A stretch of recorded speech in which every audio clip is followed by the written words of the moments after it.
Welcome to the Megyn Kelly Show, your home for open, honest, and provocative conversations.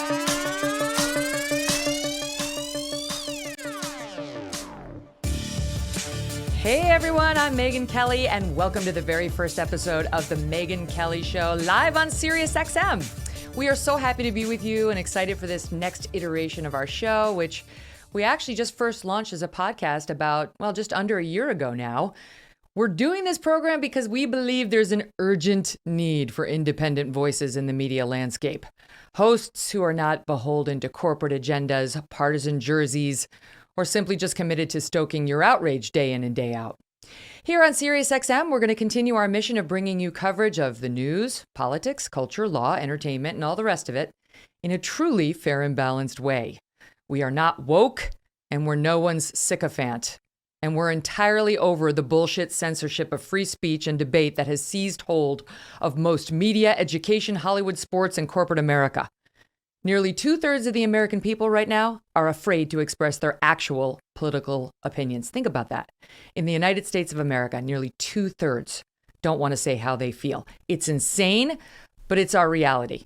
And I know firsthand that when you hear the news discussed without a filter, without crippling concern for who's going to claim offense or try to cancel you, it's a joy.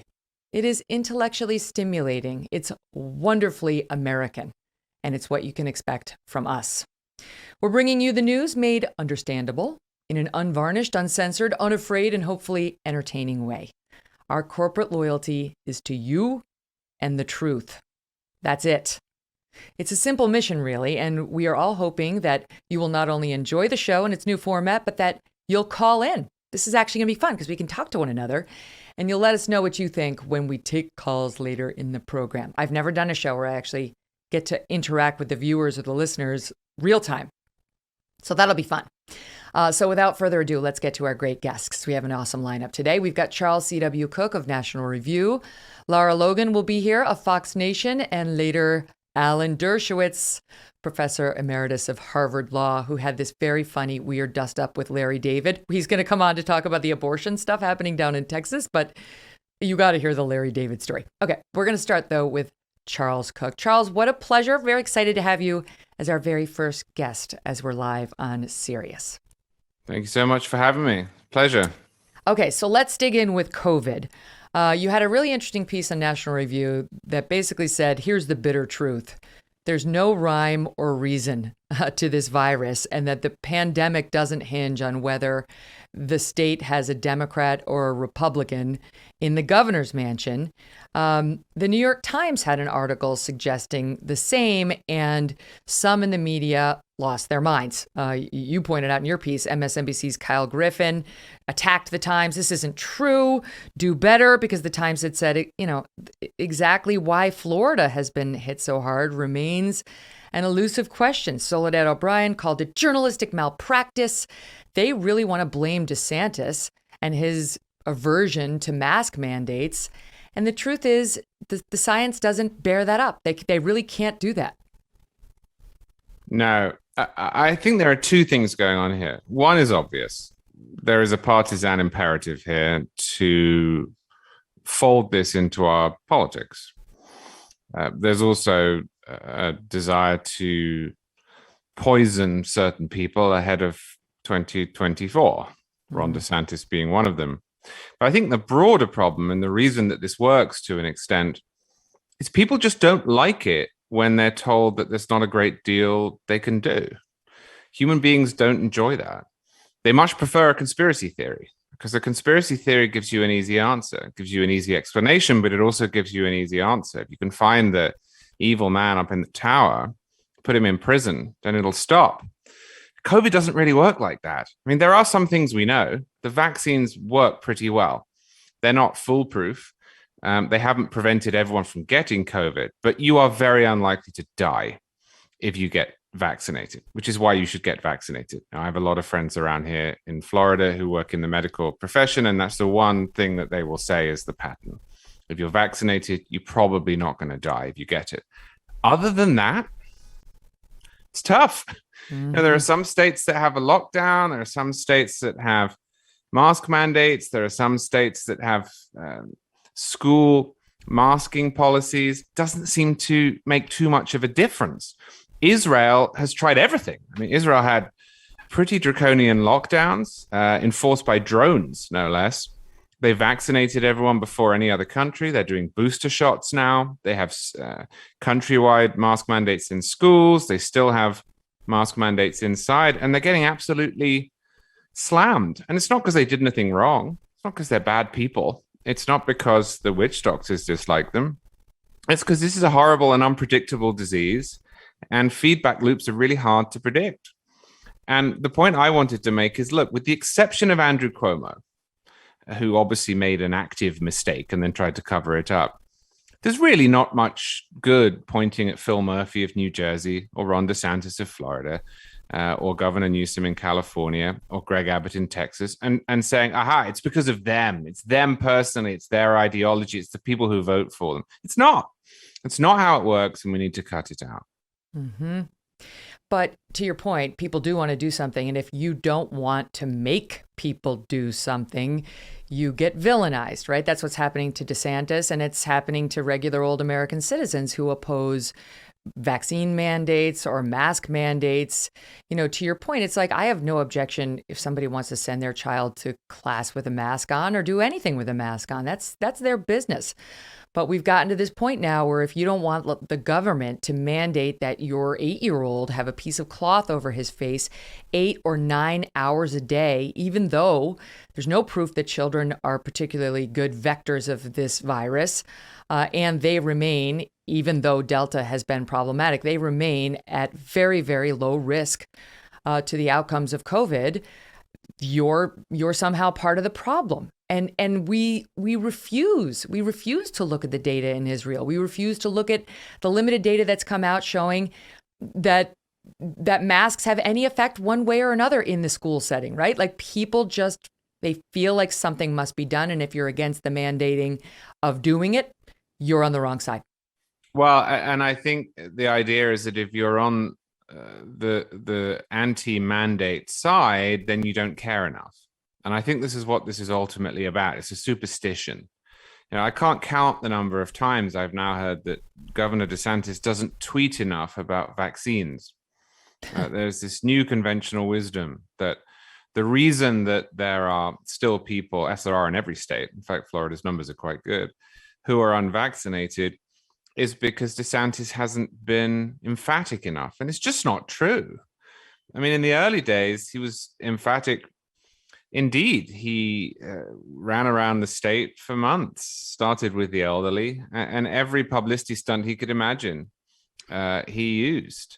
World War II veterans, Holocaust survivors, we saw them vaccinated first on television to send the message, look, this is available and it's worthwhile. You know, there are now much higher hanging pieces of fruit. And we're not talking about people lining up around the block, as I did, to get the vaccine. We're talking about the people who don't want it, either because they're indifferent towards politics, they don't follow politics, or because they're actively ideologically opposed to getting a vaccine. The idea that if the governor tweeted more, those people would come around, I think is silly. And you know, we need to understand that. And so we have a choice to make. We can either lambast them and condescend to them and target them, or we can keep trying to convince them. And those who won't be convinced, and those people will exist, this is the United States, those people can be provided for. And, you know, it's one reason why the Biden administration has moved on to, for example, Regneron, which it bought the whole supply of, I believe, and then has been helping states distribute it, because, you know, you have a choice. If someone says, I'm not going to get this vaccine, and then they get COVID, well, you can say, well, that's your lot. Sorry, mate. Or you can say, well, actually, we have a backup plan. And I think the idea that having a backup plan and acknowledging some people are going to remain unvaccinated is somehow to indulge in sort of anti-vax ideas or to diminish the effort to get people vaccinated is really, really silly. There has never been a time in American history where the government has said, you should go and do this, and everyone has gone and done it.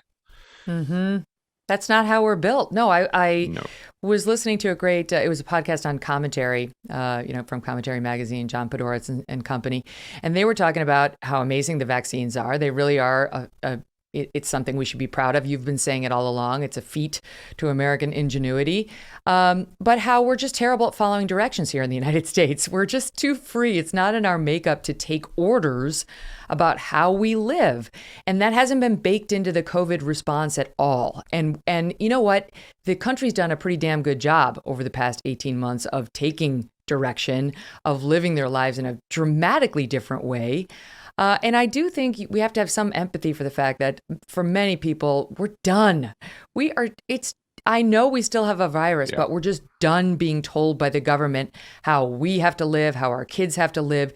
Given back to the first point, your piece, which I agree with fully, which is there's no rhyme or reason. The masks, they're not working on these children inside the schools. I don't believe they're working on us either. I don't want to wear mine anymore. I've been vaccinated.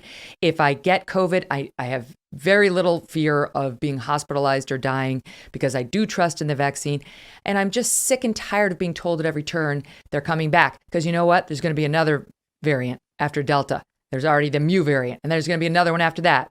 And Fauci's going to be giving us booster shots from now till the cows come home. Already he's saying the norm's going to be the 3 boosters. You can't even get all of Americans to get 1, never mind 3, Fauci. Yeah, and you raise an interesting point, which is that ultimately we're going to have to work out how to live with this. And we're not going to be a country that says, well, I guess we had a good run until 2019. And then we stayed inside forever. This will become endemic. And when it does, we will have some decisions to make in the way that we do with dreaded word here, the flu. And COVID is not the flu. But at some point, it will become more like the flu. And I think it would be an enormous mistake to become so obsessed with it that we lose sight of how we evaluate risk in pretty much every other area. In no circumstances do we say as a country, we have to get to 0. Until we get to 0 road deaths, no one can drive. Until we get to 0 flu deaths, no one can get on an airplane. We don't do that. We shouldn't do that. Now, COVID has been far more deadly and it has warranted more intrusive regulation. But there will be, and maybe we've reached it already, a tipping point here. And I'm just a little bit alarmed by some of the attitudes that I see in major newspapers and on some of the cable channels, where people are essentially treating this as if it's a war, and until every last enemy soldier has surrendered, then we need to be on an emergency footing. Well, you just can't live like that and shouldn't. Mm-hmm. And meanwhile, we've talked about this, but people don't trust Dr. Fauci. They don't trust our authorities. So when he says we need a booster shot, people's instincts are up about, here he goes again. This guy's constantly reversing himself. Should I stick another needle in my arm? There's disinformation, misinformation coming from the Biden White House about when you need it versus Fauci versus when you need it, if you need it at all, whether this is a money grab by Pfizer or Moderna or whether we really need to go back. And at the same time, the news broke late last week that 2 FDA officials reportedly resigned from the FDA, feeling that there was too much interference from the CDC and the administration when it came to approval of this booster shot and potentially even children's vaccine access. The director of the FDA's Office of Vaccines Research and Review and the deputy director, Marian Gruber and Phil Krause, resigned, saying that they're at odds with the FDA's top vaccine official and they're discontent with the interference the FDA is getting. All of that undermines public faith in the science officials, right? Dr. Fauci, I am science, in them telling us what we have to do.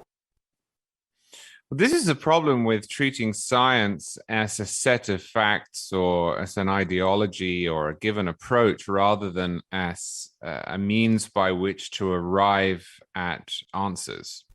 I think Americans would have been quite forgiving if at various points throughout this pandemic, the CDC and other institutions had said, you know what, we operated on the best information we had, and we were wrong, and we're updating our guidelines accordingly. But science has been wielded as a cudgel, and the people who have dissented have been told they were anti-science. And in some circumstances, they've actually been right. And people have noticed that. I mean, I would argue this is one of the problems with progressivism. There is, and has been since the Wilson era, this idea on the American left that you can just find and then present to the public disinterested technocrats, and they will, absent the vicissitudes of politics, arrive at the correct answer and deliver their findings to a grateful voting public. But you can't abolish politics ever in any circumstance. And, forget partisan politics for a moment. One of the biggest mistakes that those supposedly disinterested technocrats have made from the beginning of this is they have been trying to work out themselves, well, what will the public bear? Or how can I use this information for what they conceive as the greater good? And so you've had mixed messaging on masks in the first instance. Don't go and buy them, they don't work.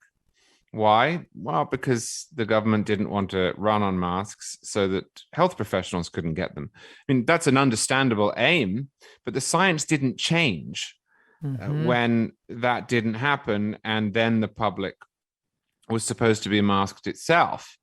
And I think this just underscores that you cannot separate out a branch of government from politics. And the attempt to do so has been absolutely deleterious, not just for Anthony Fauci and public health officials in general, but I wonder maybe in the long run for progressivism. I mean, something I wrote about a few weeks ago was that once people start to think that experts are wrong or are conning them, they turn pretty fast and they turn for a while. One of the most famous moments was in the late 1960s with Vietnam, with McNamara, and people said, okay, well, maybe the best and the brightest aren't. And I would be very nervous if I were the CDC right about now. I would especially avoid getting involved in hot button issues that aren't its job. I saw Rochelle Walensky, the CDC director, last week started to wade into the gun control debate. I would not do that right now. She's hysterical enough. The last thing we need her is to talk about guns. All right, wait, let me pause the conversation there because I want to pick it up about the Rolling Stone debacle. They're citing this fake report on hospitals being overrun with patients who have OD'd on ivermectin. Not true. They refuse to retract it. We'll get into sort of treatments, but I also want to ask you about a column you just wrote about. It's titled "Joe Biden Needs to Stop Talking About Beau," and it's about how President Biden repeatedly brings up his late son when talking about the service members killed in Afghanistan. We're going to get into that next. Don't go away.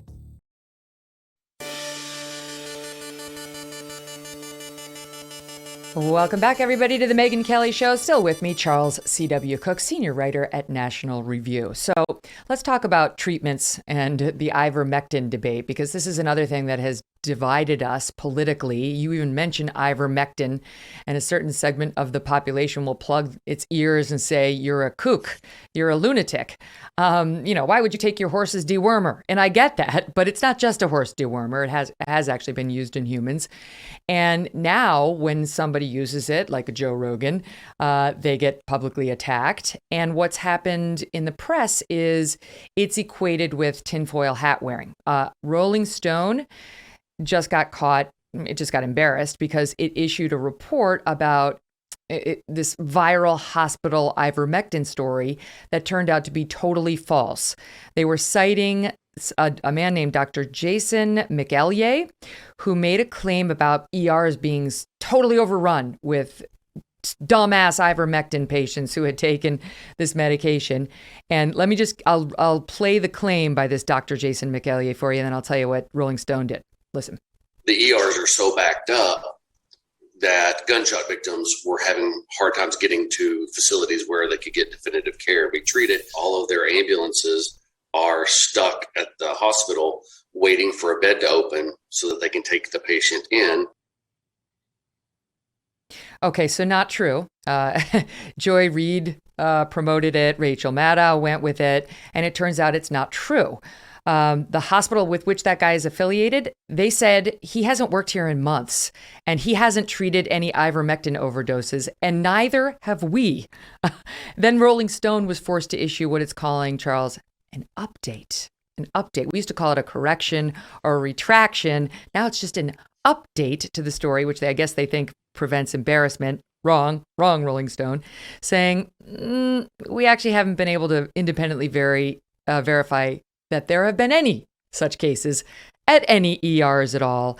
And now Dr. McEllier, well, he's gone silent. He has not responded to any requests for further comment about his obvious lie.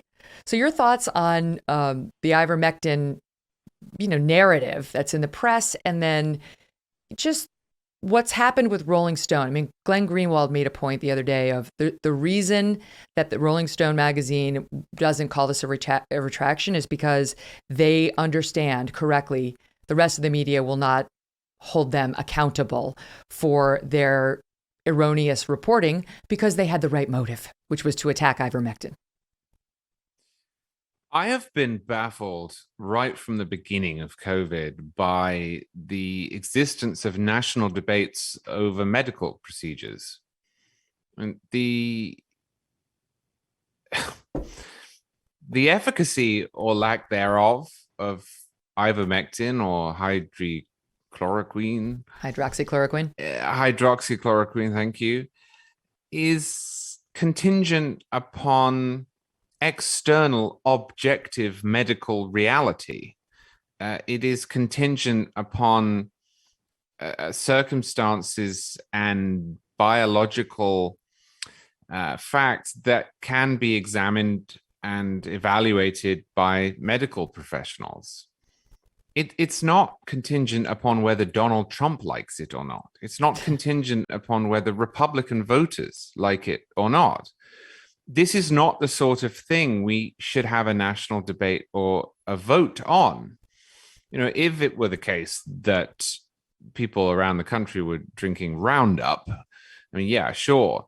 But it seems clear that both of these drugs do sometimes help. I mean, actually, as it happens, I haven't said or written a word about this ivermectin drug, but I actually do know somebody who was prescribed it when he got COVID a month ago and said it helped marginally. Mm-hmm. Okay, I'm sure that's true. I'm sure that's true for others that it won't. But it's a great illustration of how we have federalized every question, that people feel a need to have a view on this as good or bad. And I think it probably intersects slightly with what we were talking about earlier, which is the feeling that if anything helps COVID, then it's somehow competing with the vaccine, which just isn't true. Mm-hmm. On the Rolling Stone story, I mean, you can absolutely see why this went viral. This was almost built by a robot to appeal to a certain sort of American. It's no surprise that Rachel Maddow and Joy Reid picked this up. This is what MSNBC viewers think conservatives are. It's what they think Oklahomans are. And it's probably not an accident that the patients that were supposedly being hurt by this were gunshot victims. Exactly. Republicans in Oklahoma must all be gun-wielding kooks. But it does show you something very interesting about the press, and that is almost not its willingness to lie, although it does, but its feeling that if it lies or exaggerates or misleads in pursuit of what it considers to be a broader truth, that is fine. No one, not Joy Reid, not Rachel Maddow, not The Hill, not The Washington Post, no one seems to have picked up the phone here and asked. Because the moment somebody did, the story fell apart, and fell apart in deeply embarrassing fashion. Well, actually, he doesn't work here anymore. He hasn't worked here for months, and it's not true. About as strong a repudiation of the story as you can get. And I would just reiterate, it is really, really sad that this whole COVID debate has become squashed into our partisan fights. There are lots of things we should fight over, tons of things. I hate the idea that we shouldn't have politics, that we shouldn't be partisan. Yeah, politics, partisanship, they're part of the American character. They always have been. Free countries have people who argue strongly over politics, but sensible countries don't extend that to viruses and treatments. Mm-hmm.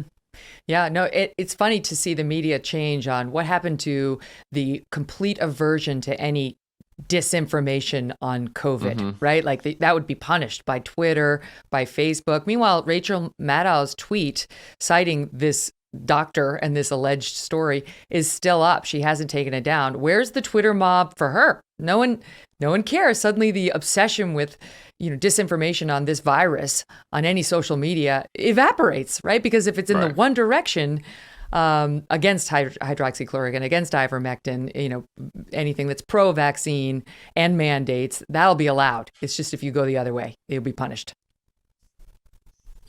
Absolutely. And I would say, cynically, I suspect a lot of the people who shared this story and now know it's false will keep the stories up because it's already gone viral. It helps whatever it is that they're trying to achieve here to leave it there. It is worth saying, just as a matter of fact, that irrespective of its broad efficacy, it's not true that people are randomly ingesting horse dewormer. There are medical benefits to this drug. I mean, it's been under the auspices of the FDA since the 1980s. Whether it is the best choice for COVID is beyond my expertise. But I've been equally irritated by the way this has been talked about.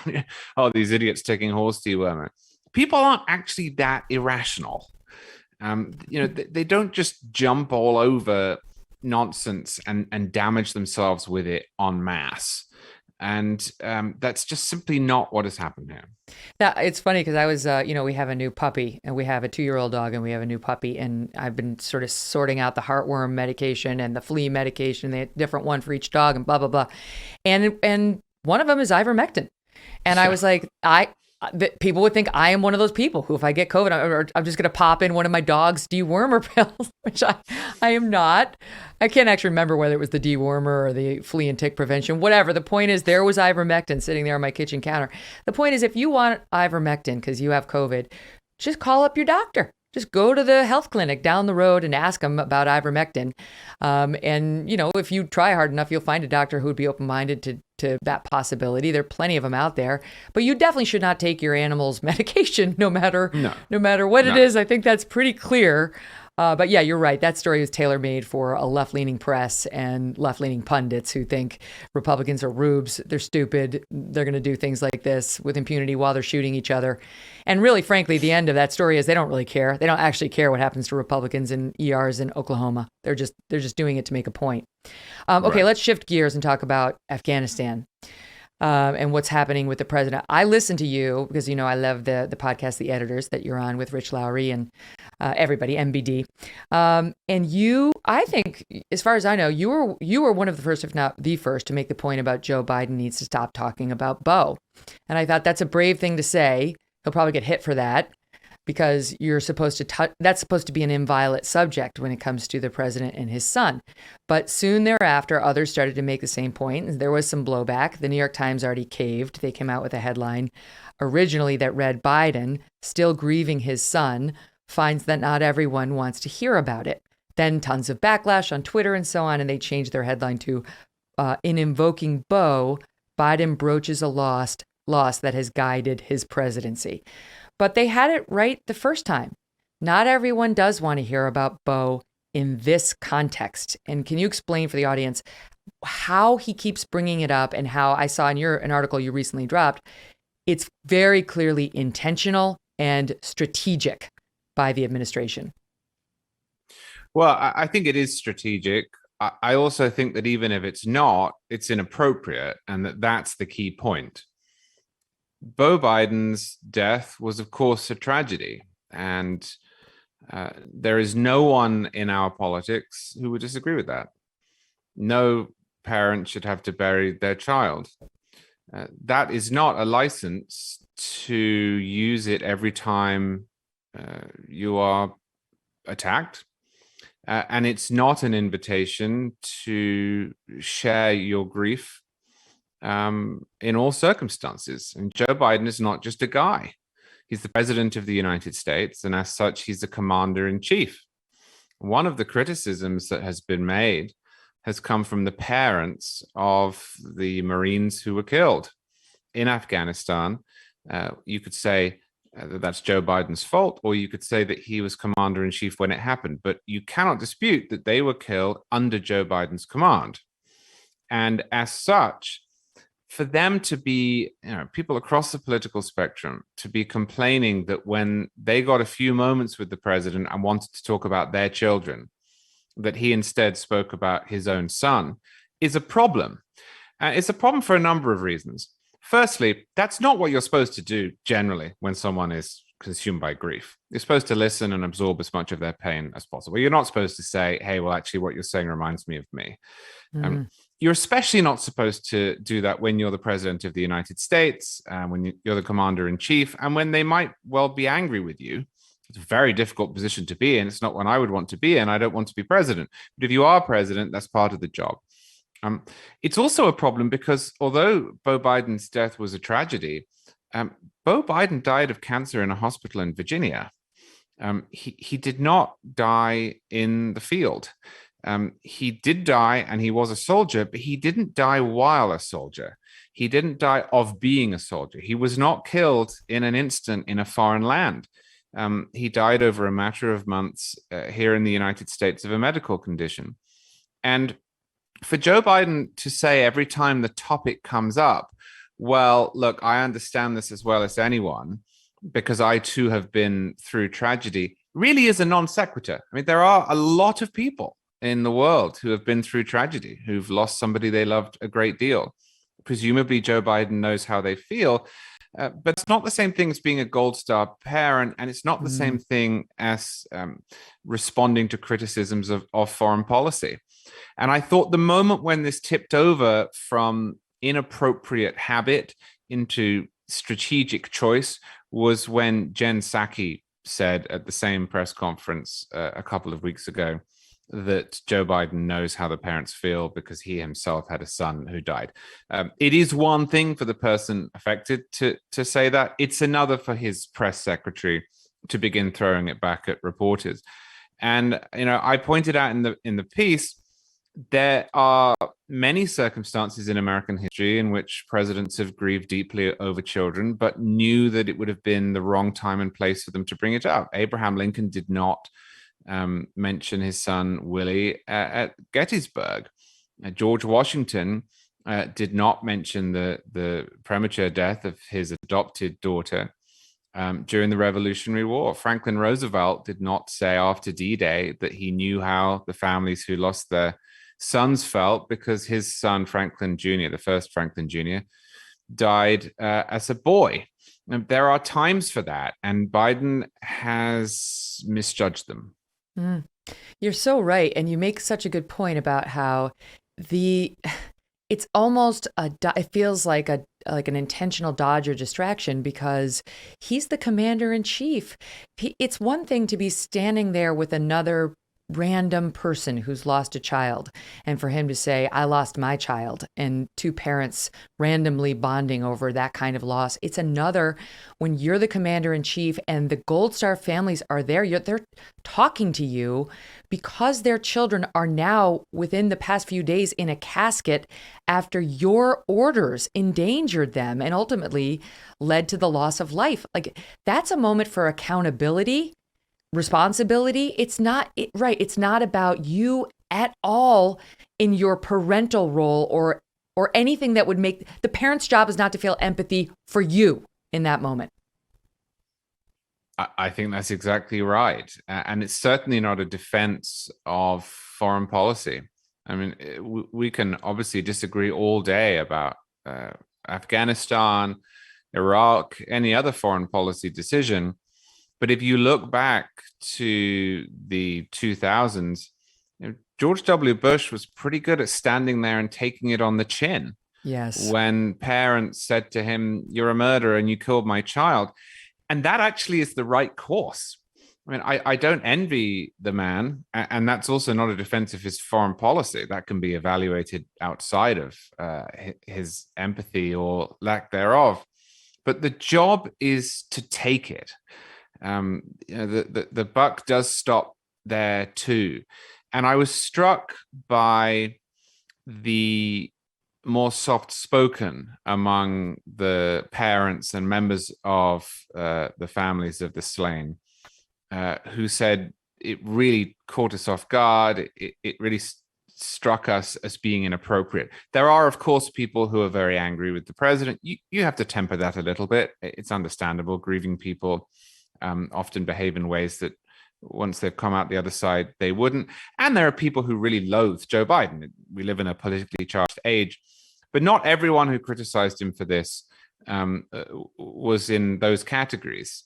And I hope that he realizes now that that's not an appropriate way to respond to grief that occurred under his control. Yeah. Well, it's between that and looking at his watch several times during the Dover ceremony, which he clearly did. And I understand he wears rosary beads there sometimes. But if you look at that tape, I mean, even his normal liberal defenders like Snopes is saying the guy was looking at his watch. He looked at his watch repeatedly as dead bodies were going by. I mean, it was just, there's an insensitivity there that the media would have been obsessed with had it been Donald Trump, and seems very willing to forgive or excuse, given that it's a president with a D after his name. Charles, it's always a pleasure. Thank you so much.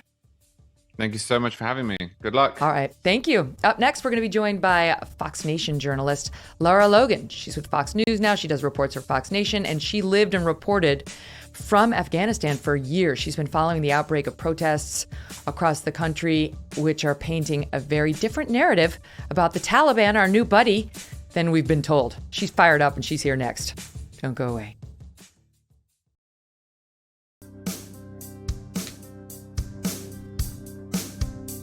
And welcome back, everybody, to the Megyn Kelly Show. Joining me now, Lara Logan. She's a journalist and host of Fox Nation's Lara Logan Has No Agenda. I love that. That's like the greatest. I should have chosen that title. I wish I had that for my show, too. Lara, are you with me? I'm with you, Megyn. Thank you. Hi, it's wonderful to see you. Okay, let's dive right in and talk about what's happening in Afghanistan now. I saw you tweeting about the Secretary General of the UN talking about engaging with the Taliban on a humanitarian basis. Dovetails nicely with a Wall Street Journal editorial yesterday that is entitled "Our Friends, the Taliban." And you and the Journal and others are trying to put the lie to this notion that somehow, just because Biden pulled the troops out, we now need to pretend that this is a reasonable group that's going to treat women well, that we can engage with on a humanitarian basis, and that somehow is willing to turn over a new leaf. Your thoughts on it? Well, my first thought is that there is a democratically elected government of Afghanistan that is still in the country. And the United States has been complicit in telling one of the most egregious lies of all about this whole situation, which is to write these people off the face of the earth, to try and write them out of history as if they don't exist. I mean, Amr al-Assad was the vice president of Afghanistan. He is now the acting president under the Afghan constitution. And instead of recognizing that, which, by the way, we've recognized for the past 20 years, we are now rushing and falling over ourselves to legitimize and recognize a government of terrorists who are creating a terrorist superstate in Afghanistan, right on the borders with Iran and Pakistan, who are the two greatest sponsors, state sponsors of terror in the world. Just reiterate the point you were just making, just in case people weren't following. Well, so the point is that there is actually a democratically elected government of Afghanistan that is still functioning and that is still there. And it is, it's in the Panjshir Valley and in other places, and they're fighting for freedom. So the Biden administration is complicit in telling one of the greatest lies of this entire situation, which is to try and write these people out of existence, to erase them from history and erase them from reality. You know, this country has a choice to make. You would have thought that this wasn't even a choice. But to every American and to every person in the free world who believes in, ruling by consensus, the choice that we have to make is, do we stand with terrorists who use fear as their only form of governing, the way the UN has now done, right? They have stood with the Taliban, with the terrorists of the Taliban and Al-Qaeda and the Haqqani network and all of the others who are part of this government. And we have said that we are giving them humanitarian assistance, which is we are legitimizing them and recognizing them as a legitimate power. So what we're doing in that moment is we're saying that fear, ruling by fear and terror, is a legitimate form of governing. And that is fundamental to who we are. So the fight in Afghanistan has never been just about Afghanistan. It has been a war of ideas from the very beginning. And Amrullah Saleh is the democratically elected leader of the country. He was vice president at the time, of the Taliban entering Kabul. He has never left the country. He declared himself acting president under the Afghan constitution. These are the people that we have stood by and accepted and legitimized and recognized for the past 20 years. So why suddenly are we acting as if they're not fighting for freedom? Why are we pretending that all Afghans surrendered and that all Afghans gave up and that the Afghan military isn't fighting for its life and fighting for the right to live freely? And why are we pretending that Afghans all surrendered and want the Taliban? Because there are protests in Kabul, there were protests in Herat. I mean, Megyn, can you imagine anything more terrifying as a woman in Afghanistan than the return of the Taliban? Could you imagine the courage that it takes to go onto the streets of Afghanistan today and to protest, whether you're a man or a woman? That is truly the embodiment of everything this country stands for. These are people who are standing up for principle and for their freedom and the right to not live under a regime of tyranny and terrorism. And you would think that those are our natural allies. And that is what this country was founded on. They are the living embodiment of everything we are supposed to believe in and stand for. And yet we are ignoring them. We're not asking our leaders to acknowledge them. We're not sanctioning any of our so-called allies like Pakistan, who have invaded Afghanistan through a proxy force and are slaughtering these people.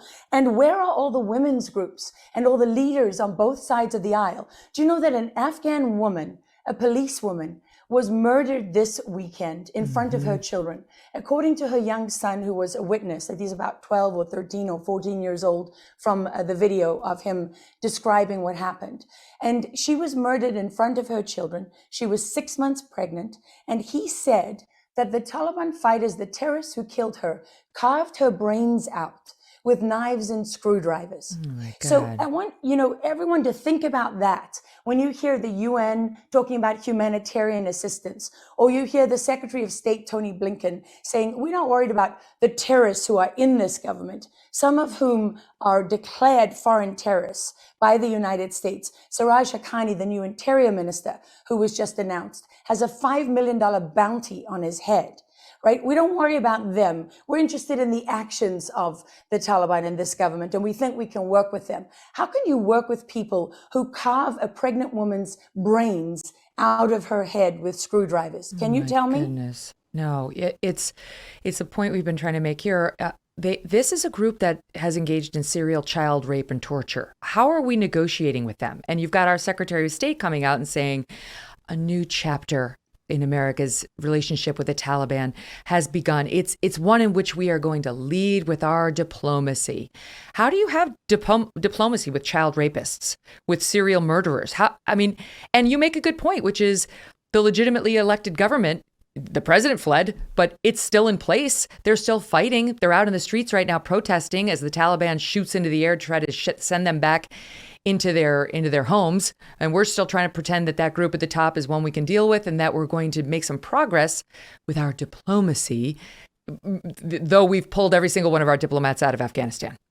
Those diplomats, many, the U.S. Embassy, when it was evacuated, they went to Doha. So what people don't really know is that Zalmay Khalilzad, the U.S. presidential envoy, was appointed by Trump and kept by Biden.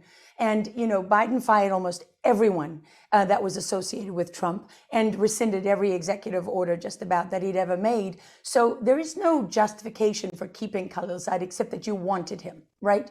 And they can lie about that all day long, but they wanted him. And Khalilzad opened an office there. They call it a coordination office, right? To make the coordinations in the wake of the Doha Agreement. Well, the plan is to turn that into a liaison office with the Taliban. And that is a significant step towards recognizing terrorists and legitimizing fear as a form of governing. And at the same time, they're going to pass off the money they want to send to the Taliban as humanitarian aid. That's it. Megyn, what people don't know is that the Afghan government was kept afloat by the US. We were sending over $150 million in cash every week to Afghanistan. And the plan that was hatched was basically through the negotiations, Khalilzad couldn't get President Ghani, to capitulate to the Taliban's demands that he not be part of the interim government, right? They were pushing for an interim government. So when they couldn't get that agreement, what they did was they basically made a timeline of withdrawal, made a deal with the Taliban. They told them when they were withdrawing, where they were going, because they had a guarantee from the Taliban that they wouldn't attack those forces. So they had to know where they were and when they were moving and all the rest of it, right? And so what they did was basically set the Taliban up for success to take over and be poised outside of Kabul. All of that was, none of that was a surprise to those people. They all knew it was going to happen. The Pakistanis knew, Khalilzad knew. And the plan was hold outside of Kabul. We've got the Afghan government then in our grasp, right? Ghani is screwed, basically. I mean, he's not able to do anything. So they will capitulate at that point.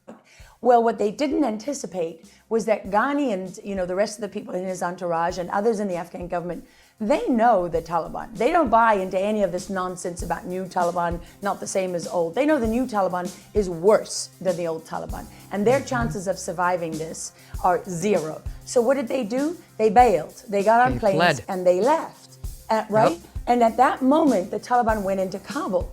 And so the money that was supposed to be sent that day, that weekly shipment, didn't go.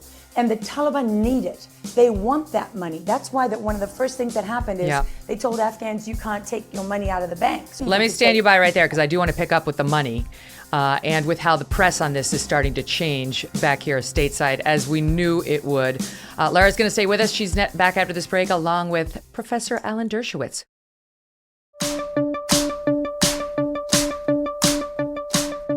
Welcome back, everybody, to the Megyn Kelly Show. Here with me now, Lara Logan, journalist and host of Fox Nation's Lara Logan Has No Agenda. I love it. All right, let's pick back up with the money, because the money to me is very interesting. What we funded to them, what it says about us, and now you touched on it a minute ago, whether we're prepared to, in the form of, quote, aid or some other way, start funding the Taliban, which is close with Al-Qaeda, no matter what the press tells you, and its resurgence. I mean, we could be in a position where the American taxpayer is funding the very terrorist group that we went to Afghanistan to fight 20 plus years ago.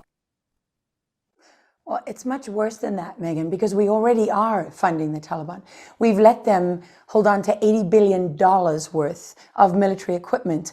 And what most Americans don't know is that it literally is as quick as the flick of a switch for us to destroy every attack helicopter and airplane and armored vehicle that is now in the hands of the Taliban and Al-Qaeda. And it is important to address this point of Taliban versus Al-Qaeda versus the Haqqani network and ISIS. What people are constantly deceived about is that all of these groups have the same goal. They may fight with each other for power and vie for position and so on, but essentially they all adhere to the ideology of Al-Qaeda, which is the ideological base of the global jihad for every Islamic terrorist group fighting anywhere in the world. And what you're actually looking at with the Islamic Emirate of the Taliban, this government that they have announced, this is the foundation of Osama bin Laden's caliphate. There, if you look now at Lebanon and Syria and Yemen and Libya, these are the other caliphates, right? These are the other Islamic Emirates, and they will form and join to form the entire caliphate state in the end. They're working on one in Nigeria as we speak. That's why, so many people, Muslims and Christian, but they're mostly Christians, are being slaughtered every day. This is part of Osama bin Laden's plan. And what is really hard to understand is why. Why would the Biden administration or any administration do this to the United States of America? Why would we give victory to Al-Qaeda on the 20th anniversary of 9/11? And not just Al-Qaeda, Hezbollah, Hamas, every Islamic terrorist group and every terrorist group in the world now sees that the United States, the leader of the free world, the nation that is supposed to stand for democracy and supposed to stand for liberty and freedom as a way of life, is now saying, wow, we're okay with the fact that you don't believe in freedom and that you rule by fear. And in fact, not only are we okay with it, we're going to endorse it, we're going to legitimize it, we're going to lie about it to our people because they know the US is lying, and we're going to fund it for you. So it's like, I feel like we've gone into insanity land. And people say to me, well, that makes no sense. Why would they do that? I cannot answer that question. That is a question for those leaders to answer. It's a question for Americans to ask of their leaders. It doesn't matter whether you're Democrat or Republican. It's way too late for partisan politics to have any relevance here whatsoever. We're fighting for our survival, and we're fighting for the survival of the American dream and the American idea. That is what is being obliterated right now. And with every person who is killed in the Panjshir Valley, where the Afghan government forces, the special operations troops who are fighting against all the odds. Megyn, can you imagine? I mean, the US was mocked and, and sort of ridiculed for 20 years of building Afghan forces. And look what you did, they just collapsed. Why would we participate in that false narrative? The Afghan special operations forces and commandos that are in the Panjshir Valley now, I mean, they are in a desperate humanitarian situation because there's 250,000 people there with them who need food and who need medical supplies. But they have inflicted massive losses on Taliban forces. They're holding out against Pakistan, China, Russia, US armor, US assets, air power, and they are still fighting. They're still holding their ground, and they're willing to fight to the death for their freedom. So to every person who calls Afghanistan a failed American experiment, you are dishonoring some of the bravest people on the face of the earth who truly believe in freedom because they're willing to give their lives for it. So don't demean them and patronize them and dismiss them and ignore them, because in so doing, you are sowing the seeds for the end of everything that you value in this country. The end of American authority and moral authority on the world stage and American power. And what's clear is we don't seem to care. Our president doesn't seem much to care about that. The chairman of the Joint Chiefs, Milley, was out there just this weekend sounding very cavalier about what's about to happen there and then back stateside as a result to us. Listen to him. Is the U.S. safer today since the U.S. has withdrawn from Afghanistan? Well, this is something that I've thought a lot about, and I personally think that my military estimate is that the conditions are likely to develop of a civil war. I don't know if the Taliban is going to be able to consolidate power and establish governance.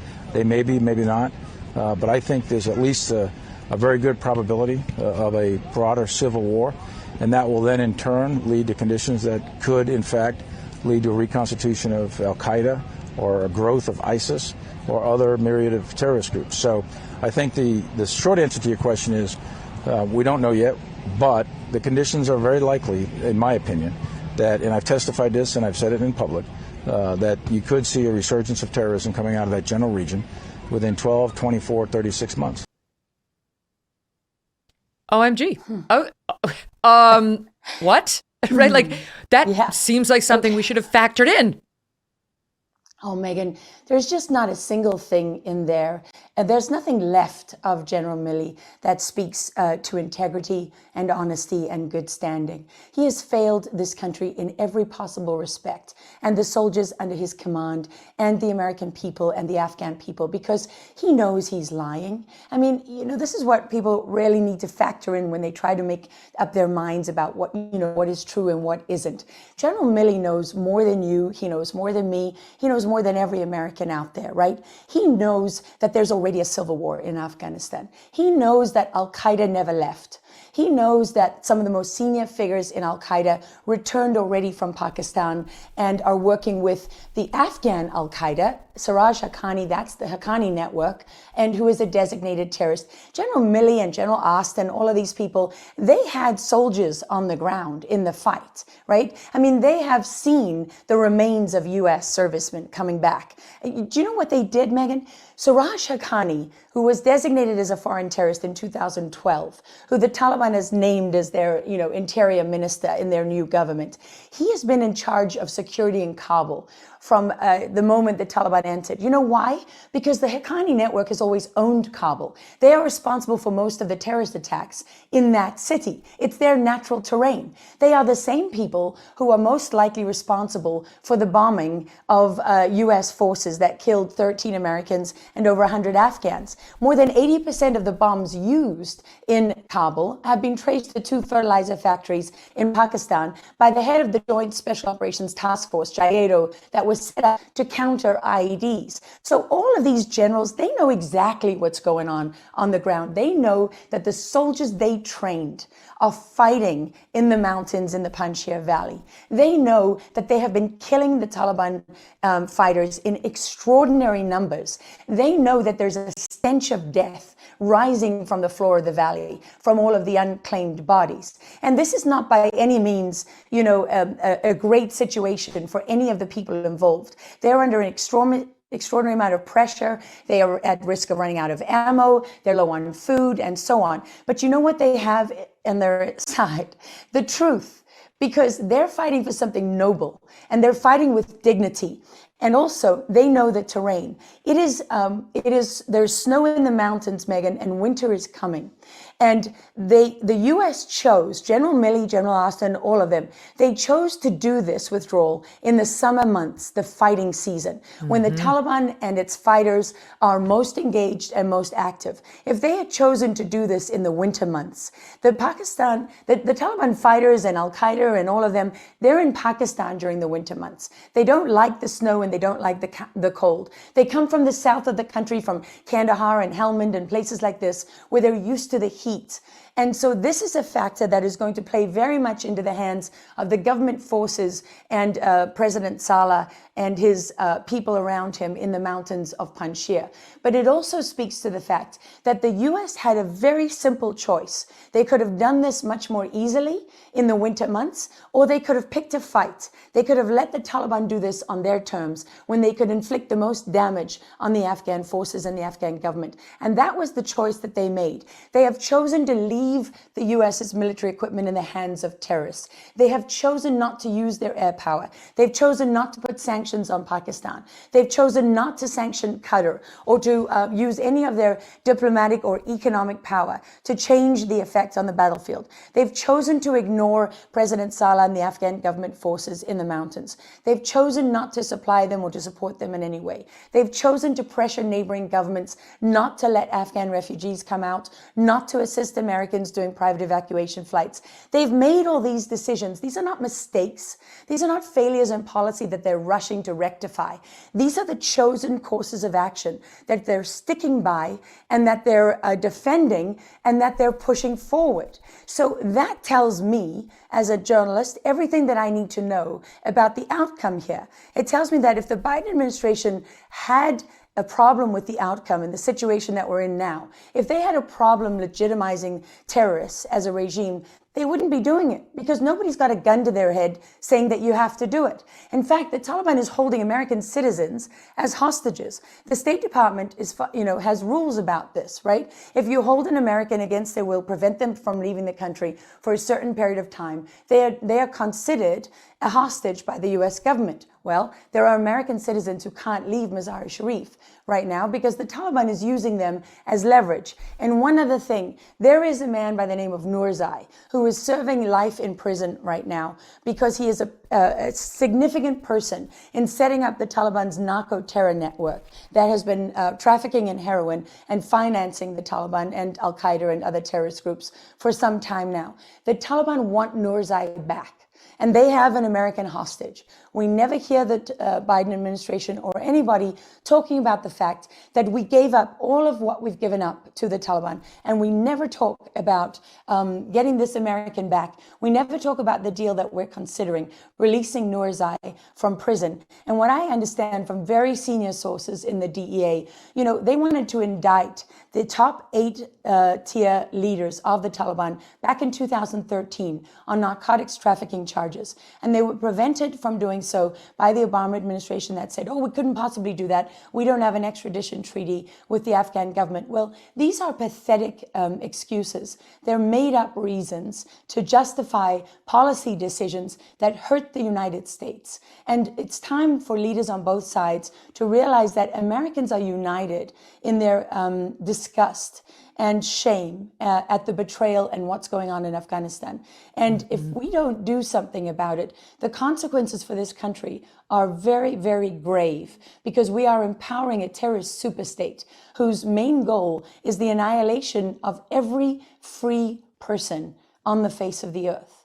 Mm-hmm. And you heard General Milley say it explicitly there, that it wouldn't be surprised at all if we see terrorism brought from there to here within the next 12 to 36 months. Well, that's not a shock to any of us. We all saw that coming. It's one of the questions why many of us asked, why do all the troops have to come out? Why? Well, there was no massive movement back here at home to have every last troop removed from Afghanistan. Right. This wasn't a Vietnam situation where Americans were in the streets saying, pull them all. It's not like when Trump first said, I want the troops to go home. We had 15,000 and he started to withdraw them down. We only had 4,000 left. And we were holding the peace okay. And we were preventing the surrender of Afghanistan to this terrorist group that foments more terrorism with Al-Qaeda. And now we're in a very different situation. You heard it from Milley himself. I want to ask you, though, this about the press, because while the press was tough on Biden, unusually tough for them, on Biden at the beginning of this, I feel like they're starting to turn. And if you look at sort of the latest, you've got the New York Times coming out and writing about, Lara, how the administration quickly adjusted to the chaos in Afghanistan. And by the time the last American soldiers left on Monday, the U.S. military and its allies had evacuated around 124,000 people. It was a moment of victory for them, as far as they see. Ezra Klein of the New York Times, a better withdrawal was possible, but so was a worse one. And then there was John Carl over on ABC.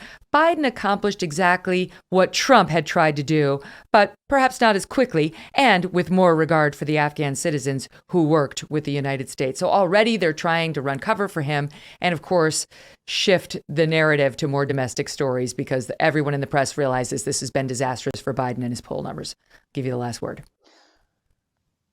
I was talking this weekend to someone who used to go to an underground church in Afghanistan. And he was telling me that while another member of the church was on the line with the Christians who were gathered together from that church, and they were praying together, they could hear the Taliban come to their door. They could hear the door open and they could hear the gunfire. And they believe that everyone in that underground church was executed this weekend. So I would say to the New York Times and to ABC and to all of the other reporters that anybody who is defending this and trying to portray this as if it was Biden was more humane and did better for the Afghan people, it is an absolute, the scale and depth of that lie and that dishonesty is so overwhelming. I don't even know how to address it. I have an Afghan friend, my colleague from 60 Minutes, who has been here the last few days.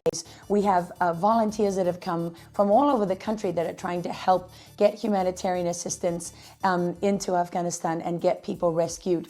And one after another, I mean, people are just absolutely shocked and stunned at the news that's coming out. The phone, every time it rings on Saturday night, it was another relative of his who had been killed in the fighting in the Panjshir Valley. And then it was his uncle who had been shot. And then it was his uncle's brother who had been killed. And then it was his village that had been overrun. And, you know, it's never ending.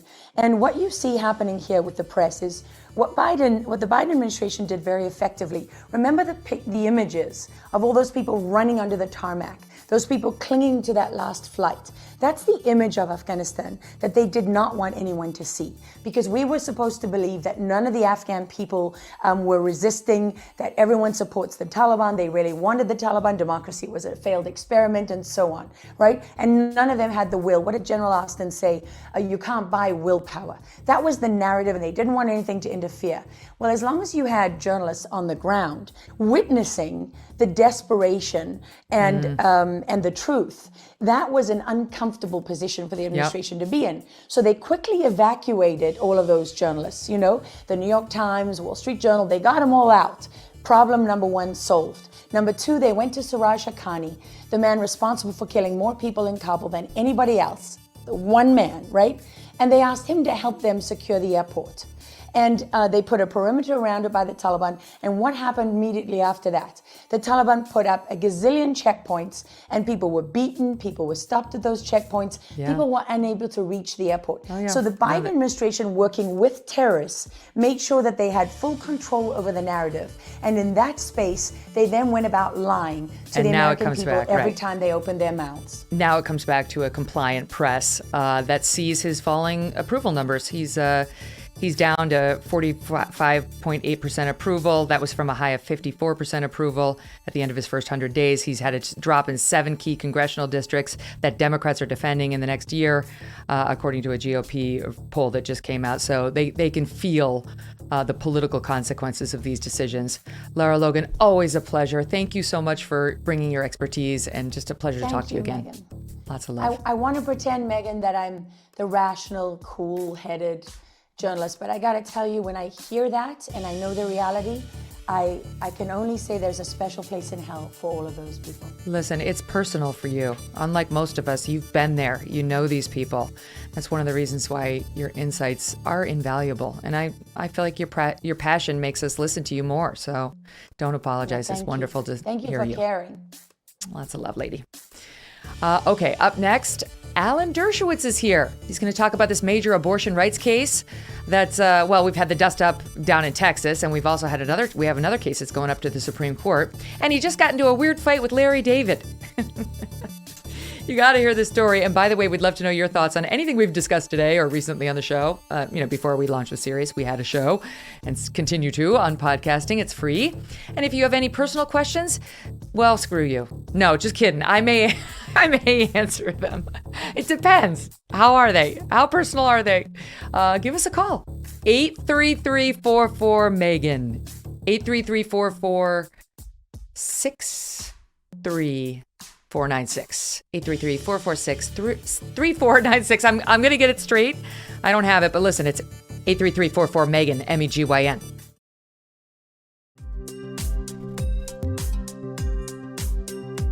Welcome back, everybody, to the Megyn Kelly Show, now live on Sirius XM. And before we get to our next guest, we'd love to know your thoughts on the show today. Let us know what's on your mind. Give us a call at 833-44-MEGAN, MEGYN. That's 833-446-3496. We're going to be taking your calls momentarily. But first, joining me now, one of my favorite people, Alan Dershowitz, Professor Emeritus at Harvard Law School and scourge of Larry David. We'll get to that in 1 second. Great to see you, Alan. Let's start with the thing that's been... Yeah, go ahead. Go ahead. I'm a little tired. I've been up all night trying to help rescue 200 or so women judges from Afghanistan, trying to put together a team to do that. So it's been an exhausting couple of days, and I hope we're making some progress. Are you? We hope so. You know, the Talmud says and the Quran says, he who saves or she who saves even a single human life, it's as if they've saved the world. And, you know, I see images of the Holocaust as I see these judges and their families running to safety with Taliban men threatening to kill them and their families because they served as female judges. Imagine the arrogance of a female judge sentencing a male member of the Taliban to prison. So they're after them. And everybody who believes in justice has to fight back. So that's been my cause for the last few days. Oh, I love that. I want to help you do that. Let me know if there's anything I Please. can do to help you with that. It's can. horrifying to me how quickly and how cavalierly we've discarded people like that and just sort of said, oh, you know, we're running a diplomatic mission now. But let's be honest, what's Blinken doing to help those women? What's anyone in the administration doing to help the little girls who are now being forced into child marriage after child rape? Nothing. We don't even have diplomats in Afghanistan now.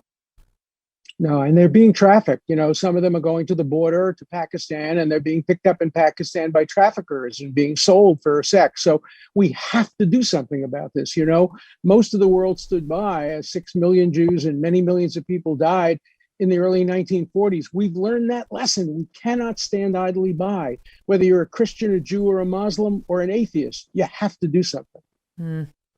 All right. Well, let's talk about the supposed fight for women's rights over here in the States. It's bizarre. We're very, very focused on abortion as a country. I mean, it's been probably the most consequential cultural issue that we've been dealing with for the past 50 years since Roe v. Wade in 1973. And it's had massive positive effects on the conservative movement in a way, you know, and galvanizing them and so on. Though obviously conservatives would say massive negative effects on the country's morality, on the well-being, obviously, of our future generations and so on. We get this law out of Texas, the Texas Heartbeat Act, which for those who haven't been paying attention, nearly all Republican lawmakers signed on to it as authors or sponsors, and only one Democrat sponsor, and it was signed into law by Governor Abbott, who has, we believe, presidential ambitions in 24. It makes Texas the most restrictive in the nation for access to abortion. It bans most abortions after about 6 weeks of pregnancy when you see a heartbeat, fetal heartbeat. No exception for rape or incest, permits later abortion if the mother's life is endangered, and it deputizes private citizens to sue anyone who performs or aids and abets an abortion, but cleverly bars state officials in Texas from actually enforcing the law. That's how they're avoiding federal jurisdiction over this. They're trying to ban the Supreme Court or to prevent the Supreme Court from getting involved, and so far they've been cleverly successful. The plaintiffs need to have a connection to the patient or the clinic if they want to sue, and you can sue. You incentivize lawsuits against those performing or helping with an abortion at $10,000 in reward money. Okay, so this is just the latest, but again, the most clever and controversial attempt to get around Roe versus Wade, which will come up for review this term in the normal way. In the way where, you know, both parties are going to argue that it should be overturned, it was bad law, and so on. This is a different way to crack away at it. And the Supreme Court declined to hear the case. All of the reports I read, Alan, are basically, Supreme Court is basically backing the law. They're backing the law. They allow, well, I don't see it that way. I don't see them backing the law. In fact, they expressed skepticism about its constitutionality. So you tell me what the Supreme Court actually did, and then we'll get into what you think of the law. The Supreme Court did not have the courage to do what it should have done. It shouldn't even have reached the abortion issue. This is the most dangerously unconstitutional process for challenging a law that I've seen in the 55 years I've practiced. Imagine if it was turned now next against gay marriage. So the state outlaws gay marriage. It's unconstitutional. But the state says anybody who wants to challenge a gay marriage just has to go to court and collect $10,000. What the state has done is deputized ordinary Budinskis who are money hungry to do the job for them. Or let's turn it on its side and say, let's say the progressives who don't care about the law and don't care about due process decide to turn this against the Second Amendment. So they could pass a law in New York or in California saying nobody has the right to have any guns. We know we're violating the Second Amendment. Nobody has any right to have any guns, but the state's not going to enforce it. Any anti-gun person can sue any store, any company that sells guns and can get $10,000 for that. The process is what's so dangerous. Imagine if that were used to stop desegregation in the South. It could be used to stop anything constitutional. And that's what was so disappointing about 5 justices of the Supreme Court not stepping in And I think Justice Sotomayor got it exactly right when she focused on the process, not even getting to the abortion issue, just the process by which the state is trying to circumvent Marbury versus Madison, the Supreme Court, the Article 3 of the Constitution. It's just undercutting everything that the process of law stands for. And I hope that a wiser Supreme Court will ultimately strike down this statute and tell Texas and tell the rest of the states, you cannot circumvent the law and the Constitution in this way. You can call it clever. I call it devious. There's no question that that's what they're trying to do. They're trying to circumvent Roe versus Wade. I mean, there's no question about that. But I would say, the people who I've heard defending this, and to be honest, there haven't been that many. I mean, to be perfectly honest, even legal scholars who are from the Federalist Society, I've heard quietly saying, no, even Donald Trump has not really done what one might have expected him to do. He's remained relatively quiet on this. Because it's indefensible. It's indefensible. And just as a political matter, it's a slippery slope. As you point out, there are a lot of trusted, valued rights on the right half of the country, like gun rights, as you point out, that they don't want states like New York or California messing with. And the fact that gun rights are enshrined specifically in the Constitution may not be of much comfort to people if this is a precedent one can follow. What do you make of, I've heard some say, well, it's a little different with gun rights because unlike abortion and this so-called privacy right on which it's based, gun rights are specifically spelled out in the Constitution.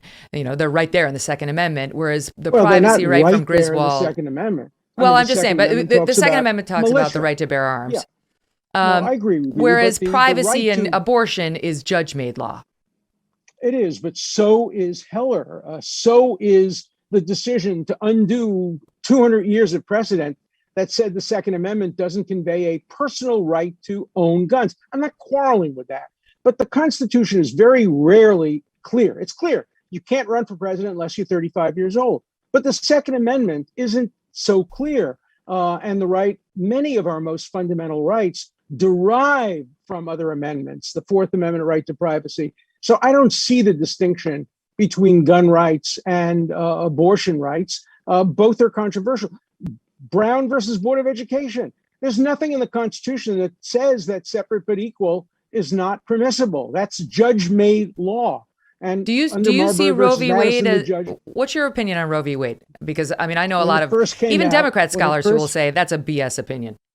When it first came out, I said it was not necessarily justified by the text of the Constitution, that it would have been better for women. I'm a strong supporter of women's right to choose abortion if it had been left to state legislatures and we hadn't politicized the issue and turned it into something that strengthened the conservative movement. Remember, we're the only country in the Western world that is focused on abortion. Ireland has permitted it. Italy, the most Catholic countries in the world, now permit abortion. Only the United States, it still remains an issue. So whatever you think of Roe versus Wade, there were scholars also who criticized the rationale of Brown versus Board of Education. Herbert Wexler, the great constitutional scholar, many others did, but nobody would dream now of reversing a 1954 decision, and nobody should think about reversing a 1973 decision, whatever you may think of it originally.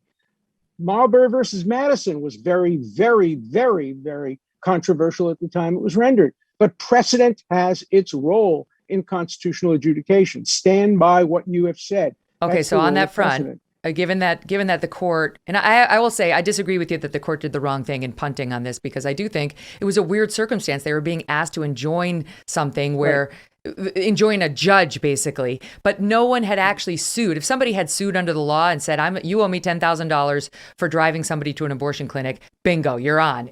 There's a judiciable whatever issue and justiciable, and they would have taken that case. I believe it was just that they were like, there's no one here real who's been sued, and we don't really have a live case in front of it. I think if and when it gets back up to them, I do think they're going to decide it against Texas. But let me just ask you, I hope so. because I want to get to to Larry David, but I want to ask you about the bigger Roe case coming up to the Supreme Court this term, and ask you if you think because there is an adherence to precedent, even amongst conservatives as a general rule. But now we've got a 6-3 split. Roberts voted with the liberals on this local Texas case that we just talked about. But so let's say it's even 5-4 if Roberts, you can assume he's with the Democrats or the more liberal justices. Do you think that there are the votes on the Supreme Court right now to overturn Roe? Well, nobody knows for sure, but Justice Kavanaugh has generally followed on the issue of precedent. Roberts, they were colleagues, of course, on the D.C. Circuit together, and Gorsuch may. I think the other side has two definite votes, Alito and Thomas. But I think the others are up for grabs. So I can imagine a decision that says, look, many of us have doubts about Roe versus Wade, but precedent has its call. And so we're not going to allow Texas unilaterally to undo a constitutional precedent. Now, remember, the case is Mississippi, and it doesn't involve 6 weeks. It involves more than that. So there's some way of actually coming to a decision which gives both sides a little bit. They may compromise. We may see a process begin, which will ultimately result in what Texas wants, but I don't think it's going to do it this year.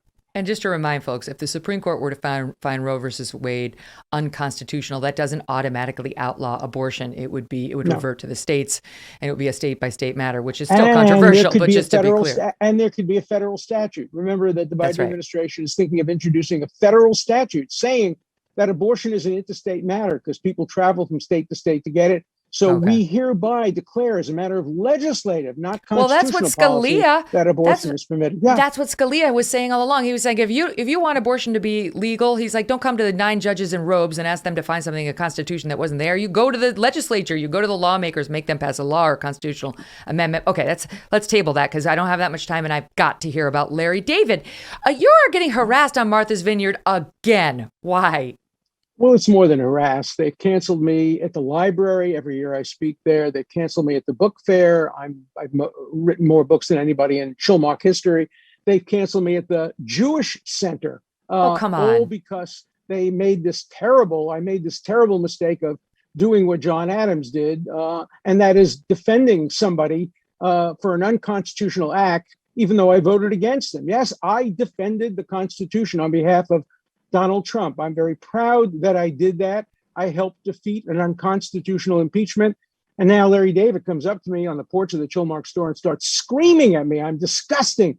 He saw me put my hand around the Secretary of State, Mike Pompeo. Of course, he was my former student. I'm very proud of what Mike Pompeo helped to do with the Abraham Accords, with the peace rollout in the Middle East, with the recognition of Jerusalem and the Golan Heights. I played a role in all those, and I worked in tandem with Pompeo, but the small-minded zealots of Chilmark who think they know everything, led by Larry David, cannot tolerate dissent. And it's the Larry Davids of the world that may cause the Democrats the next 2 elections. How could Larry David cause the Democrats the elections? I think people are sick and tired of cancel culture. They're sick and tired of Larry David and others like them on the extreme left telling people what they can think, what they can say, and what they can do. These are people with totalitarian minds. They think they know the truth with a capital T and a capital T. Therefore, there's no need for dissent. There's no need for due process. And there's no need for liberty of those who disagree with you. Either agree with us or goodbye. That's the attitude of Larry David. That's the attitude of the small-minded people of Chilmark. And that's the attitude I have been fighting against all my life. I started fighting against it in college, against McCarthyism, and now I'm going to continue to fight against the McCarthyism of the hard left. You have. I mean, you. If people don't doubt you, they should listen to our very first interview together on this podcast where we went through a lot of your cases. It's not like you were a huge believer in O.J. Simpson or necessarily Klaus von Bülow. No. You're a lawyer. Lawyers represent causes. They defend the Constitution. They represent the law. There's a place for them in our country, and Donald Trump won that case. But you know, the only other 2 cases I've ever done politically like this, I represented Alan Cranston, Democratic senator on the floor of the Senate. I helped to represent Bill Clinton, a Democrat. I've had 6 or 7 other cases in courts representing politicians, all of them Democrats. Yes. But finally, the principles that I believe in happened to come down on the side of a Republican who I voted against. And one of I the know. small-minded people on the vineyard, a doctor, once said to me, I can never talk to a Republican. I mean, that's the kind of intolerance. That's You like Ben remember when Affleck. Bill He Buckley, won't act Bill across from a Buckley and I Republican. used to debate? Yeah. Wait, you when got to Bill tell you. Buckley and But I got to ask you this. Can you tell us what you did with Larry David? Because this is the best part of the story. What'd you do with your shirt? Well, I was wearing a shirt that I was going to give my friend whose kid just got into Harvard and he never got into Harvard. And it said Harvard Law, just kidding. But under that shirt, I had a shirt my wife had made for me saying, it's the Constitution, stupid. So I took off my top shirt and I showed Larry David, it's the Constitution, stupid. I didn't say a word, but he walked away screaming and yelling. His face turned red. I thought he was going to have a stroke. He said, you're disgusting. I can never talk to you because I saw your arm around Mike Pompeo, you and all those people. You're disgusting. I mean, that's the attitude that those folks have, small-minded, intolerant people. Americans won't stand for that. They're not going to stand for that unless the Democratic Party disassociates itself from the extreme left, the intolerant extreme left. They're going to start losing. Yeah, that's right. Donald Trump, he was impeached, but he was not convicted. And, you know, you stood up for your principles, irrespective of whether you voted for that candidate, which you've been very open about the fact that you haven't. Now, always a pleasure. We'll continue to talk. Good luck on your new show. Thank you. Thank you, sir. Up next, I'm going to do something Alan Dershowitz has done on his podcast many times, which is take listener calls for the very first time ever, in my case. What could possibly go wrong? If you have a question, call us now. This is it. 833-44-MEGYN, MEGYN. That's 833-446-3496. That's next.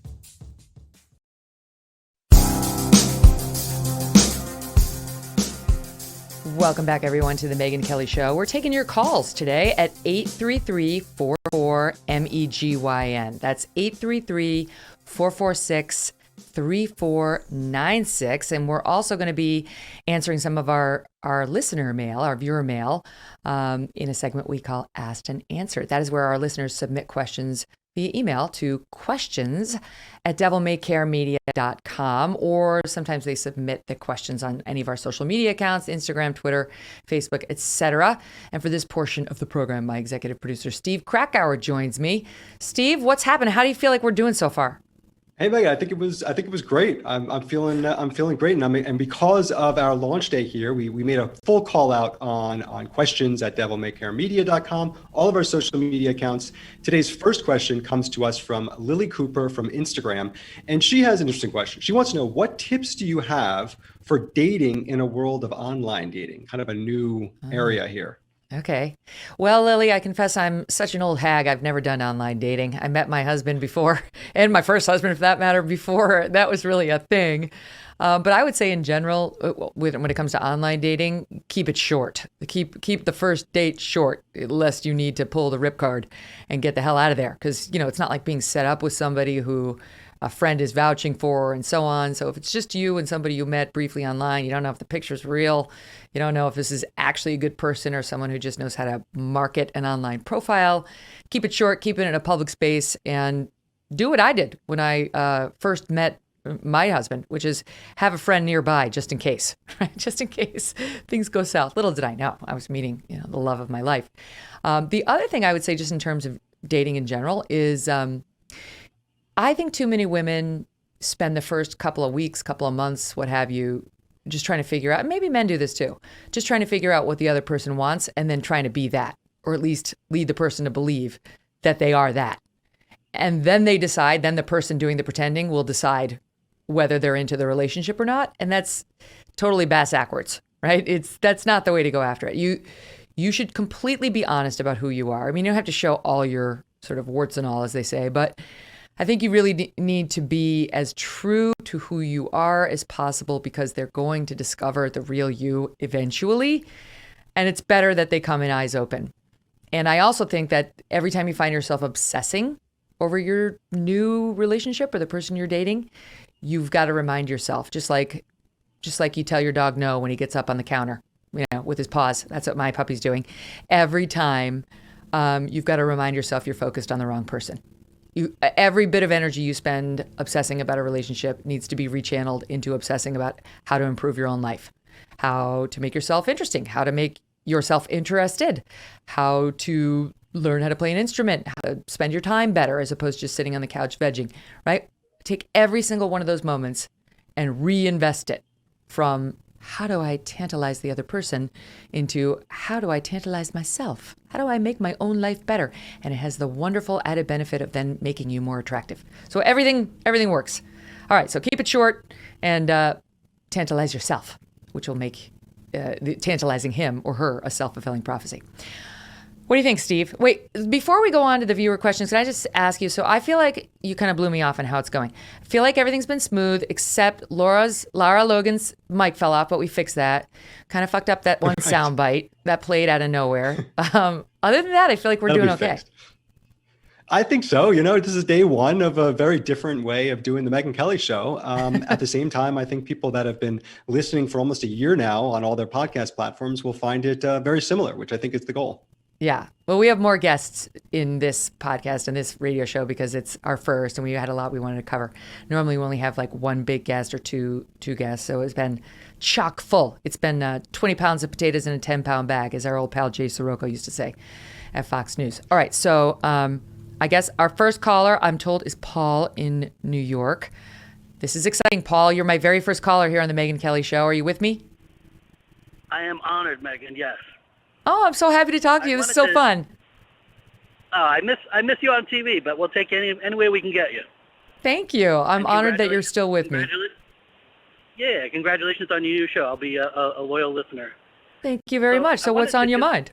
So I just wanted to talk about, I heard you curse, I won't do it, but, Biden's ratings, I don't understand how they're going up. I mean, it almost seems like this nation is self-destructing on autopilot, and it's allowed to be being done. It's really effed up. I mean, I just don't understand. What's it going to take? Another 9/11 event for them to take any accountability? I mean, from the very top of to President Biden all the way down to these jackass generals, that it was the State Department. They're taking credit for something they didn't even do. I mean, is this an alternate reality? I don't get it. Well, I think it's a combination of things, right? It's like he soared into office and had big numbers because he was not named Donald Trump. And that's really all you needed to do. Not be Donald Trump, as we saw during the campaign. You can stay in your basement and win a presidential election just as long as you're not Donald Trump. And he continued that for a while. And then came the drunken spending, the drunken sailor spending, and just one thing after the other that the American people didn't ask for. The radical agenda when it came to social issues, when it came to the reversal of men's rights on college campuses, and when it came to all of the critical race theory and so on. And people, I think, were sitting back saying, we didn't elect that. We didn't elect any of that. And I think that's why everything fell away so quickly after Afghanistan. Not to mention, you tell me, Paul, but I feel like he promised us that he was going to get COVID under control. And it's not to blame him for COVID, but he is the one who said he was going to get under control, and it's far from under control. So here, I completely get everything you're saying. So, like, what is wrong with the Republicans? I know that we're not activists. We're not we're not the Democrats. I don't want to label the parties, but I mean, you have to go into the parties. But I just feel that the right-minded people, if you want to call them Republicans, whatever. We're not activists. We're not out there with signs. Black Lives Matter. Come on, give me a break. And I feel like our country is just self-destructing, and we don't have enough, willpower in the Republican Party or, independents, whatever. And I think you can't don't focus on the Republican Party. I know. I mean, as you know from listening to me at all, I don't like partisan jerseys. That's all BS. They don't deserve your loyalty. They don't. They don't fight. They're so afraid. They're so weak-kneed. Not all of them, but many, maybe most. And this isn't about Dems versus Republicans. It's about reason versus unreason. And I do think that most people are just living their lives, having a good time, and trying to take care of their kids and make money and put food on the table. So they're starting now to pay attention. And I do think they're ready to fight this battle. They're going to get more involved in these culture wars because they're becoming more consequential and they're being thrust in your face in a way they never have before. So I think that this is a winnable battle, and those woke, loud, annoying 10% of the population are going to be forced to stand down, or they're just going to lose because the rational, not even middle, 90%, is starting to pay more attention. Okay, let's get to our next caller, which is Timothy. Timothy is on the line with us. Timothy, how you doing? I'm fine, Megyn. It's Cardinal Dolan here, and I sure appreciate the invitation. And welcome to the Catholic Channel.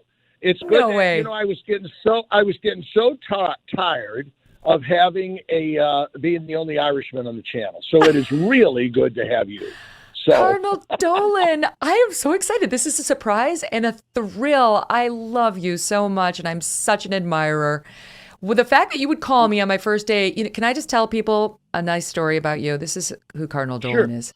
He doesn't know me that well. He came on my show a couple times at NBC.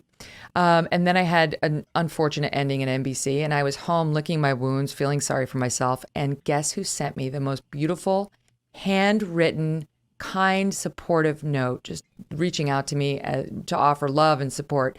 You, Cardinal Dolan. It was amazing. I was so touched. Meg, that you would remember that means a lot to me. And thanks for not mentioning that I also asked you to borrow some money. We don't have to bring that up. But I'm just glad you're a fellow here on the satellite radio. It's good to have you. I admired you so much. I think I was with you. You were kind enough to invite me on a show on Good Friday of all times. But it turned into a very beautiful. You remember that? You had an audience there, and it turned into a real kind of thoughtful, reflective discussion of the cross and suffering in the world and what Good Friday meant. And boy, I thought, heck, this was better than being at St. Patrick's. I probably had more listeners and more viewers, and with nice people here. So we go back, and I hope we stay together. Are you living in New York now, Meg? I have recently relocated to Connecticut, but I still have got my place in New York. We still have a foothold there. And listen, I'm going to swing by and see you and give you a big hug and say thanks again, because not only have you been a spiritual leader, but you've been a friend. And I have to tell you, be very proud of me, because I've been going back to church every Sunday with my kids. I want you to bring the kids to St. Patrick's for Mass. I'm going to do it, Cardinal Dolan.